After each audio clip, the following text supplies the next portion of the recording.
Hello, good evening everyone. Here I am, Bharti Rakheja, once again live with all of you. And the topic that we are going to discuss today is anxiety. So let us all be here to understand the topic of anxiety. And anxiety, as we are experiencing post-COVID, or if I may say so, that post the second wave of COVID, I am experiencing that a lot of anxiety patients have started coming in. There has been an intense rise in the problem of anxiety, even with the people, those who have had COVID and those who have not had COVID. A lot of people are experiencing anxiety these days. So that is why I thought it is very important to cover up this topic. Today we are going to talk generally about anxiety, and soon I would also be coming up live on various kinds of anxiety like OCD, PTSD, or generalized anxiety, or social anxiety, performance anxiety, exam anxiety, if at all. I'll be planning all of these things soon. So I'm waiting a lot more people to join in so that I can come directly to my topic. Anxiety, as I see in many of my clients, there are different kinds of anxiety depending upon person to person, what the state is, what the trigger is, what the thoughts are, what the vulnerability is, how the immunity level is. So it depends upon a lot of things to see that what is the intensity or what is the kind of anxiety that the person is experiencing. But we know that anxiety can be approached with two levels. On one side, we can have medicines as a good support system. On the other side, there is therapy that helps. But today, we are not going to talk about therapy, but we are going to talk about how we can manage the anxiety, the feeling of anxiety on our own. So here, I want to make a point very clear that this talk that we are going to have right now definitely does not equal in its effect to the power of medicine or to the power of therapy. So therapy is a very scientific, structured process what a therapist takes one through, and that helps in changing the cognition level of the client or the patient. But this talk is all to understand anxiety at a deeper level, to understand what could be the symptoms of anxiety, and so that we can have the first aid, as we say, towards mental illness or mental health. So, to start with, what is anxiety? Anxiety is the state of a person which is basically a response to stress. So, it is that stress response which a person comes up with when he senses danger. So, when he senses danger means there is a perceived threat in the situation. Either it is in the situation or it is in the cognition or the thought level of the person, but definitely he is perceiving that situation or the thought to be 100% true. And when this threat is perceived to be 100% true, he thinks that this is surely going to happen and this is something that I won't be able to bear with. So that is the stress response of anxiety. So we do understand here that the threat could be real or imaginary. So it is actually as perceived by the person who experiences anxiety. How do we know this? We know this because 100 people in the same given situation do not experience anxiety, right? Or 100 people in the same given situation, even if they are experiencing anxiety, the level or intensity of anxiety differs. So here we understand that a response of a person differs from person to person, thought to thought, depending upon how the person perceives the situation or the danger. So when I say that it may be real or it may be imaginary, we know that the stress levels that we are struggling with about a particular situation or an event may or may not happen. So we know that the danger might be real or imaginary, the event might happen or might not happen, but here in our heads we are perceiving it to be absolutely real. So that is the state of a person who is anxious. So we also understand that overthinking is one of the major reasons of anxiety. So when there is one situation, there is one trigger. It can be a situation or a thought. For example, let's say the COVID situation that we have, right? So definitely COVID is real. Definitely COVID has danger. But what if despite all my precautions being taken, despite all the measures being taken, I refuse to even come out of my room, perceiving the threat that my family members might also be carriers, or the virus could be in the air, right? So this is one extreme example, but anxiety does not limit itself just to COVID. Anxiety also spreads into various thoughts, like what if thoughts. So what if thoughts are a particular method of thinking of a person who's feeling anxious.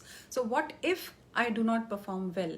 What if I get caught? What if my exam doesn't happen well? What if I do not get selected in the IIT, right? What if this happens to me? What if that happens to me? What if I go out driving a car and I have an accident and I fall dead? So these are the what if thoughts. When I entertain them in my mind, it might trigger into overthinking.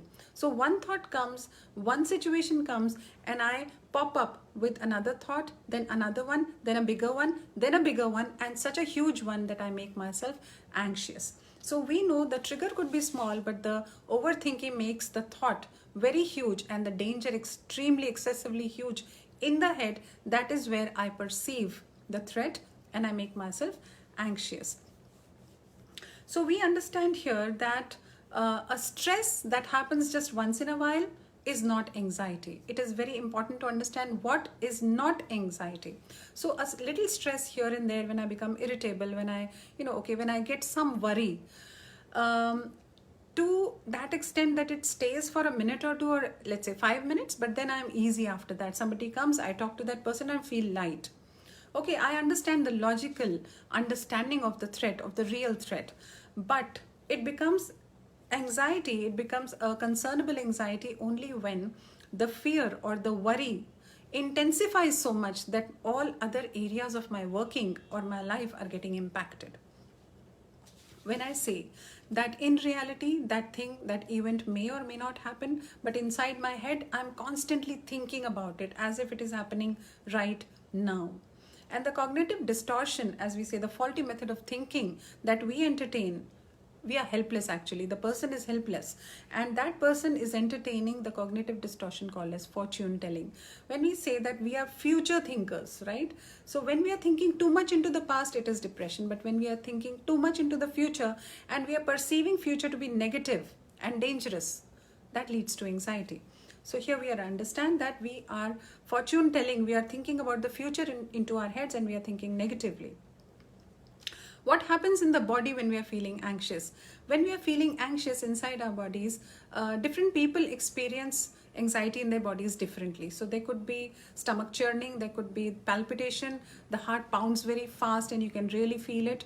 There could be stiffness in the muscles, there could be perspiration, sweating, a lot of sweating that happens. It could be headache, it could be sleeplessness, insomnia. There could be tics and twitches also, which different people experience differently. So thank you so much for everyone, those who are joining.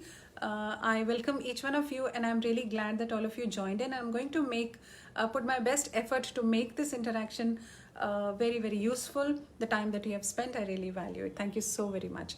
Now, please plan to stay on till the end. It's going to be a very short live session here, and towards the end I'm going to definitely give a capsule as I usually do. So please hold yourself till the end.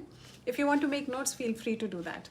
So here I want you all, those who have joined me, I want all of you to ask yourselves, whenever you sense a threat, whenever you're feeling stressful or intensively worried, ask yourselves, where do I feel it in my body? Where do I feel it in my body? Because when we understand anxiety, we understand the physiological symptom of anxiety. There is palpitation, there could be heart pounding, there could be headache, there could be tremors, there could be insomnia, sleeplessness, it could be stomach churning. So a lot of symptoms are there. You want to understand that how do I sense anxiety in my body? Now, when we understand anxiety, we also understand there is always an avoidance behavior connected with anxiety. When I feel worried about something, I want to avoid that situation, right? So in process of avoiding a particular situation, because I don't like feeling anxious, because I perceive a certain threat there, I'm also avoiding a lot of opportunities. I'm also avoiding a lot of important things that are very important for me to do. So in a way, when I'm avoiding so many things, it is impacting, the anxiety is impacting my life in several ways. So it could impact my work, my career, because I have social anxiety. I do not want to go reach out to people, interact much with them, and my work gets affected. If I am avoiding performance, so because of performance anxiety, because I think a lot of people are judging me negatively, I want to avoid my growth this way. So if there is anxiety, there is some avoidance behavior connected to it. So I might lose on to my relationships also, because I'm feeling so anxious that I do not express myself comfortably. Avoidance is a typical part of anxiety. We need to understand this. Then what are the kinds of anxiety? So that there could be generalized anxiety disorder. Just be quick, specific, there is no specific reason for that anxiety. There's no specific trigger, but generally you're feeling restless, घबराहट जिसको बोलते हैं, घबराहट होती है मुझे. So there is a lot of discomfort in the body also, and you're not able to understand what is going wrong with me. It's a generalized anxiety disorder. There is social anxiety when you do not want, when you're avoiding social contacts. There is performance anxiety or exam anxiety. Of course, we know that how stressful it is for students to bear with the exam anxiety. There are specific phobias from different triggers. There could be OCD. Now, obsessive compulsive disorder is one of the disorders. It's a part of anxiety. Panic disorders and PTSD, another anxiety disorder. So we do understand that whichever anxiety it is, it can be managed to a great extent through management of the thoughts, right? I'd be definitely giving you the capsule towards the end, but you want to understand, if I'm anxious, what am I anxious about? What am I anxious about? Am I so anxious that I'm blocking myself? I'm avoiding. What am I avoiding out of feeling fearful or worrisome? What am I avoiding in my life that is coming out of my anxious behavior? So as I say that, if anxiety is there, it is definitely connected to how we perceive the situation. Different people perceive the situation differently. That is why not all people are feeling anxious, not all people are feeling stressed, or even if they are feeling stressed, the intensity differs. With people who are, the intensity is very low, they are not blocking themselves. So anxiety could be there, but then it is not becoming an anxiety disorder, right? We understand this. And if the intensity of this worry or stress is so much in people that they are kind of avoiding a lot of things, a lot of actions, meeting people, going out for work, going out to their office, or even interacting with people from a distance, then we know that this needs to be addressed, right? If it is blocking your life in any which way, you need to take charge, you need to take responsibility and do something about it. Now, as easy as it is that when we get a toothache, we do not even think twice before going to a dentist. You are visiting a dentist just because you're not able to heal your tooth yourself, right? So why are we not thinking about a therapist if we are feeling anxious and we are not able to handle it ourselves? If you are able to manage yourself, if you are able to manage your worries, your fears, your anxious behavior yourself, great. Please continue following whatever coping helps you. But if you're not able to do that, feel free to reach out to a psychiatrist or a therapist. Now, the psychiatrist will prescribe medicines which are extremely important to support the body, because there are chemical imbalances happening inside the body which might be affecting different people differently. And also to take care of the physiological symptoms, medicines might be needed. Now, once the medicines are given for support, the cognitive therapy works wonders to bring a long-term or a permanent change in the anxious behavior. So we need to understand this, that medicines and therapy cannot be replaced by anything else, right? If you're not able to manage yourself, feel free to reach out, feel free to see that person once to understand what can I do about my problem or a challenge, which is anxiety. So I definitely run support groups. I run group therapy sessions wherein people are very relaxed. They understand what anxiety is. The first thing that benefits people out of the group sessions is that they get to understand that I am not alone. Such a relieving feeling is that, right? That I am not like this, I'm not alone. There are other people who are sailing in my boat, and that's a big relief. Secondly, I teach them scientific tools and techniques. I teach them. So one is that I facilitate as a therapist and I help you understand your thoughts, but it is more empowering, and I believe in empowering people. So it is more empowering if you can learn the techniques yourself, and they are all evidence-based, structured, scientific techniques that help you to understand your thoughts and manage them better. So this is all about how I work. Now coming to the final segment of this talk, which is the capsule, right? How do I manage my anxiety on my own? So a low intensity levels anxiety, or the beginning, the triggering part of anxiety, if you can manage yourself, these three pieces that I'm going to give you today might help you to manage yourself. But again, I want to make this disclaimer that nothing parallels medicine and therapy. So please reach out if you're not able to manage it on your own. So before I reach to the capsule segment, I want you all to ask yourself, what are my what if thoughts that are making me anxious? What are my what if thoughts? Now, what are what if thoughts?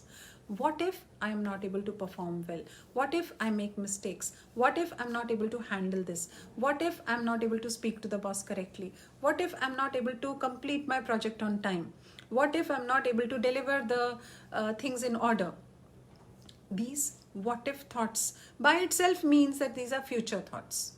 So a lot of future thinking, a lot of overthinking leads to anxiety. Ask yourself, what are my what if thoughts? Because unless we see the cognitive level of anxiety, we won't be able to help ourselves much. Now coming straight to the capsule. Today's capsule is A, B and C. So ABC हम सबने पढ़ी है, बचपन में पढ़ी है ABC. आज भी हम ABC पढ़ेंगे. But here in this context of anxiety management, ABC is different. So A here stands for awareness. I always say this, and I will continue to say this, that awareness is the first step to change. Awareness is the first step to progress, right? So I want to become aware of what anxiety is. I want to become aware of where do I feel worry and stress in my body. तो क्या मेरा heart pound होता है? क्या मेरे legs में cramps पड़ते हैं? क्या मेरा स्टमक चर्न करता है? Do I get upset stomach very easily? Am I not able to sleep well?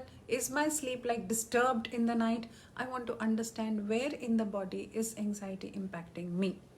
This is awareness. Once you get into your awareness, once you understand, then we can work through various levels to help oneself in dealing with anxiety. So first thing is that you want to understand, get aware of your state, that I am feeling, I'm not feeling comfortable. What is this feeling?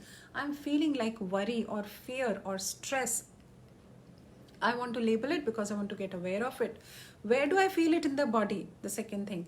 So I feel it here in my body. I identify it. Third thing is, what is it that is going through my head right now? What am I thinking? So this is being in a state of awareness, because awareness के बिना कोई change आता नहीं है. Now the second thing that I want to do, because physiologically anxiety discomforts you a lot. जो लोग बहुत anxious होते हैं उनको बॉडी में बहुत रेस्टलेसनेस रहता है, चलते रहेंगे, खाना नहीं खा पाएंगे, सो नहीं पाएंगे, बहुत बातें करेंगे, बहुत फास्ट बोलेंगे या कम बातें करेंगे, बिल्कुल बात नहीं करेंगे, बोलने की भी शक्ति नहीं रहेगी. The energy levels are very low sometimes, the concentration is low, and that is why the work and relationships and other things are getting impacted because of anxiety. So the second thing that helps us is B. B stands for breathing. So when I am restless, when I am not able to manage myself, when I'm not able to understand, my breathing becomes shallow. As I always say, this has been actually proven after a lot of researches, that every emotion has a corresponding wavelength of the breathing, the breath. So I want to breathe mindfully when I'm feeling discomfort in my body because of anxiety. So taking slow, deep breaths mindfully, watching all inhalations and every exhalation very carefully, helps you to get into the parasympathetic mode, which is a relieving mode, a releasing mode. It is the de-stressing mode. It is the body's natural mechanism to help you when you're feeling stressed. So slow, simple, deep breaths. Keep your back straight, eyes closed to relax yourself completely.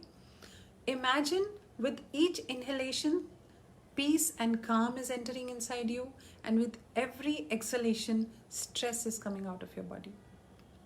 Right? So this can be managed on the physiological level. Now coming to the C.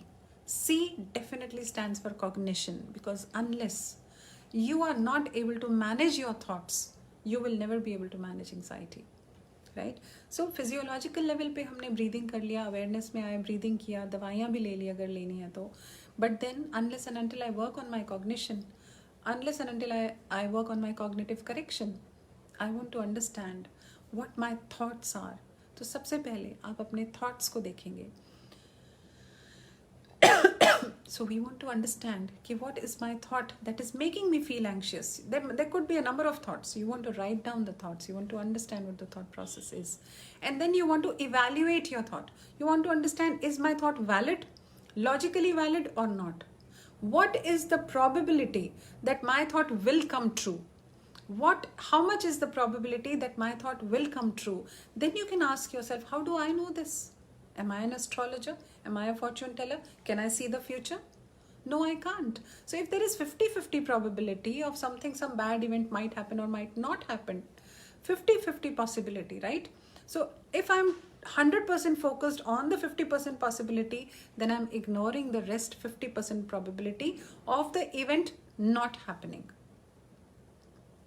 So Kishore is asking here that is there any exercise which can help? Definitely.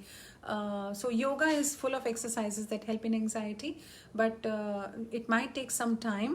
But Kishore, we can definitely resort to slow and deep breathing practices done every single day, which helps to keep ourselves into the parasympathetic and relaxed mode, and anxiety can be managed to a great extent. But definitely cognitive restructuring is required to first understand the thought and then find the validity of the thought and then change the thought. So it is very important to work on the thought level. I also want to speak a little about anxiety-induced anxiety before we actually close the live. Anxiety-induced anxiety. This has been commonly seen in anxiety patients that पहले तो वो anxious होते हैं because of some thought that is going on in their heads. But if they are persistent in this state of anxiety for a considerably long period of time, then there is something that occurs to their head, which is, why am I so anxious? Why am I not feeling like other people? Why am I not able to manage my anxiety? What if I'm not able to get over this state ever? What if this continues to impact my life forever? These are the what if thoughts. So there is anxiety, but there is anxiety-induced anxiety. अगर बहुत लंबी anxiety चली है तो फिर ये anxiety induced anxiety आ सकती है. So we need to be very mindful, we need to be watchful, we need to be alert, we need to take mental health just as normally as physical health. भाई bone में knee में pen होता है तो जाते हैं physiotherapist के पास या फिर ऑर्थोपेडिक के पास. If we have fever we go to the physician, if we have eyes problem we go to the particular doctor. Then if my mind is not well, if I'm confused, if I'm feeling scared, if I'm not able to manage myself well, what is the harm of in going and visiting a psychiatrist or a therapist? They are only there to help. And again I repeat that these are scientific evidence-based strategies that they resort to help you. Now I remember one of my clients asking me कि आप कोई hypnotherapy ऐसे तो नहीं कर दोगे जो मुझे पता ना चले मेरे साथ क्या हो रहा है. ऐसा नहीं है, ऐसा कोई कुछ नहीं करेगा. जो भी बात आपसे होगी, therapy is usually talk therapy. Cognitive therapy which I resort to is only talk therapy, but it is a structured talk therapy. It is a structured method of helping the client or the patient understand what is the thought that is making them feel anxious, and there is a particular method we follow to help the person correct the thought. It is rational thinking, not negative or positive thinking. It is rational thinking. I run batches, I run groups in which people learn the technique themselves. So how powerful would it be for you that if you're feeling anxious right now, you understand the technique, you learn it, it helps you right now also, but then you are empowered for your life forever, right? You do not have to keep coming to a therapist for your life. I'm sure this must be some of the people having this question in their heads that एक बार गए तो हम तो dependent हो जाएंगे. ऐसा कुछ नहीं है. A good therapist will teach you the techniques, the coping skills, the behavior, the thoughts, the habits. I help my clients develop habits. I do not work without commitment. I am committed 100% and I want my people to be committed because results will only come when you work, right? I work 10%, you work 90%. That is why I focus on building up the habits. So it is all about bringing a transformational change in you, which might take time, which might take a lot of effort, but then you need to ask yourself, for the sake of commitment, whether this discomfort is huge for me or changing my habits, changing my thinking style would be difficult for me. Of course, habits might be difficult to change, but it is not impossible to change habits. And thinking is also a habit. So a quick recap here. Anxiety is a stress response to a perceived threat that may be real or imaginary. The event may happen, it may not happen. There are different kinds of anxiety: generalized anxiety, OCD, PTSD, phobias, performance anxiety, exam anxiety, and so on. Physiologically, anxiety is felt in the body, different for different people, in different ways. The stomach upset, sleeplessness, appetite gets impacted, muscle stiffness, and so on. Then we also talked about anxiety induced anxiety. So एक anxiety होती है, उसी की वजह से anxiety हो जाती है कि मेरी anxiety कभी ठीक होगी कि नहीं होगी. So these are the thoughts. And how can we, what was the capsule? The capsule is A, B, and C. A for awareness, get aware that you are feeling anxious. B for breathing, monitor the breathing level and change it to make it very slow and very deep and mindful. C is cognition. Again, I always talk about thoughts because thoughts have power to change, to reduce anxiety, to help you live a calm and peaceful life. Well, I come to the close of this live session, and before I leave, I want all of you to remind yourselves that life is precious, life is finite. We are here for a limited number of years. Covid ने तो हमें बहुत अच्छा सिखा दिया है, याद रखने की ज़रूरत है that we are here for a limited period of time and we want to live our lives to the maximum potential. I just do not want to drag myself in this life and just keep waiting for death to happen, right? Thank you so much, everyone. Thank you so very much for being here. Thank you, Siddhant, and thank you, Vishali. Thank you, Meghna. Thank you, everyone, for your lovely time, for your valuable time that you spent with me today understanding anxiety. Please feel free to reach out. So a link would be shared here in the comment section by Mansi. Just click on the link, send in a quick query form if you want to have a call back from us, right? My team will get connected with you. Feel free to ask for an interactive talk with you to understand anxiety and how therapy can help you. All right, I wish you all the very best. Goodbye and take good care of your health. Bye-bye.